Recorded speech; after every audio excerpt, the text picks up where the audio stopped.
Hello my dear friends. तो last video में हम लोगों ने एटमॉस्फेरिक रिफ्रैक्शन का पूरा कॉन्सेप्ट पढ़ लिया, जिसमें हमने सारे क्वेश्चन को भी अच्छे से पढ़ लिया कि कौन कौन से क्वेश्चन एग्जाम में आते हैं।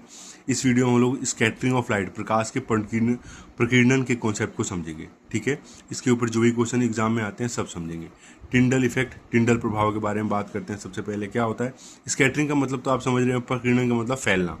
इसमें टिंडल इफेक्ट पूछा जाता है, होता क्या है जब लाइट पास करती है, when light pass through a collide its path become visible। मतलब जब प्रकाश किसी कोलाइड से होकर गुजरता है तो उसका मार्ग दिखाई देने लगता है। कोलाइड का मतलब जो होता है ऐसा क्षेत्र जहाँ पे जो है कुछ कण दिखाई पड़े और इस कण से टकराने के बाद लाइट जो होती है फैल जाती है। ठीक है, वही टिंडल इफेक्ट होता है। एग्जाम्पल मैं बताता हूँ, जैसे मान लीजिए सूर्य की रोशनी है, ये हमारे घर की एक खिड़की है, एक खिड़की से लाइट आ रही है, सूर्य की लाइट आ रही है और हमारे रास्ते में लाइट दिखाई इसलिए पड़ रही है क्योंकि रास्ते में बीच में हमें बहुत सारे धूल के कण हैं। ठीक है, उसको कोलाइड बोला जाता है। यही धूल के कण जो होते हैं उस लाइट को स्कैटर कर रहे हैं, सन की लाइट को, जिससे हमें सन की लाइट का पाथ दिखाई पड़ रहा है कि हाँ ये ऐसे आ रही है। ठीक है, इसके ऊपर एक क्वेश्चन पूछा गया है कि स्वच्छ आकाश का रंग नीला क्यों होता है। बहुत पूछा जाता है, why does colour of sky appears blue. ठीक है, ऐसा क्यों होता है? देखिए, when sunlight is scattered by the particles present in the atmosphere, blue light is scattered more than other colors, so it reaches our eyes from different direction and sky appears blue। Simple language में लिख रखा है कि light जो sunlight जो होती है, ठीक है, वो हमारे एटमॉस्फेयर के बहुत सारे पार्टिकल से होके स्कैटर होती है, जिसमें ब्लू लाइट जो होता है, स्पेशली ब्लू लाइट, जिसका वेवलेंथ भी कम होता है, तरंग दैर्ध्य भी, ये सबसे ज़्यादा स्कैटर होते हैं। ठीक है, बाकी कलर्स के मुकाबले। और यही हमारी ब्लू लाइट ही हमारी आंखों तक पहुंचती है हर डायरेक्शन से होके, इसलिए हमें आकाश नीला दिखाई पड़ता है। वही जब एटमॉस्फेयर, ये एस्ट्रोनॉट जो होते हैं, अंतरिक्ष यात्री, वो अगर आसमान में देखेंगे, ठीक है, तो उनको आसमान का रंग जो होता है कैसा दिखाई देगा, स्काई का कलर ब्लैक दिखाई देगा। ऐसा इसलिए होता है कि एटमॉस्फेयर में कोई स्पेस नहीं होता है और लाइट स्कैटर नहीं होती है। इस वजह से एस्ट्रोनॉट्स यानी कि अंतरिक्ष यात्रियों को वायु जो हमारा स्काई होता है, बादल, वो आकाश जो होता है, आसमान, वो कैसा दिखाई पड़ता है, वो काला दिखाई पड़ता है।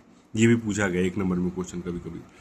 वाई क्लाउड्स अपीयर वाइट, मतलब बादल सफ़ेद क्यों प्रतीत होते हैं? बहुत सिंपल है, clouds contain Taini water droplets. पता ही आपको कि बादलों में छोटे पानी के ड्रॉपलेट्स होते हैं जो क्या काम करते हैं, that scatter all colours of sunlight equally. जो लाइट की सभी कलर्स को बराबर तरीके से जो है स्कैटर कर देते हैं, इक्वली स्कैटर कर देते हैं। और जो लाइट हमारी आंखों तक पहुंचते हैं वो एकदम मिक्स होकर पहुंचते हैं, मिल के पहुंचते हैं, एकदम आपस में मिलने के बाद इसकी वजह से हमें क्लाउड कैसा दिखाई पड़ता है, वाइट दिखाई पड़ता है, सफ़ेद दिखाई पड़ता है। तो उसके बाद क्वेश्चन आता है कि खतरे का निशान जो होता है लाल रंग का क्यों होता है। ये पहली क्वेश्चन था, मैंने बाद में यहाँ पे लिख दिया, लेकिन यही पूछा जाता है। ठीक है, बिकॉज रेड लाइट जो होती है, लाल रंग, इसका जो वेवलेंथ होता है बहुत ज़्यादा होती है, और लाल रंग जिसका वेवलेंथ ज़्यादा होता है इसको स्कैटर करना मुश्किल होता है। ठीक है, कम वेवलेंथ था इसका ब्लू कलर का, इसलिए ज़्यादा स्कैटर हो गया। वही रेड कलर जो होता है इसका वेवलेंथ ज़्यादा होता है, तो ये स्कैटर बहुत कम होता है, एयर में कम फैलता है। ना कि डस्ट में भी इसको स्कैटर किया जा सकता है, ना फॉग में भी, इसलिए हम इसको दूर दूर से भी देख सकते हैं। जैसे कि आप रेड लाइट देखिए, या फिर ट्रेन में जा रहे हैं तो ट्रेन की रेड लाइट जो होती है वो भी रेड कलर की होती है। सारी जो खतरे का निशान जो होता है रेड कलर का होता है, दूर से दिखाई पड़ जाता है। उसके बाद ये लास्ट टॉपिक है इस चैप्टर का, इसके बाद फिर मैं इस चैप्टर का 1 शॉट आपको दे दूंगा कि सूर्योदय और सूर्यास्त के समय में जो सूर्य जो होता है वो रक्ताभ, रेडिश क्यों दिखाई पड़ता है। तो देखिए, सनराइज और सनसेट के समय सनलाइट जो होती है, ठीक है, वो लॉन्गर डिस्टेंस ट्रेवल करती है। ये आपको समझ में आ रहा होगा, जैसे ये है सूर्योदय और सूर्यास्त के समय सन की लाइट को ज़्यादा डिस्टेंस ट्रेवल करना पड़ता होगा।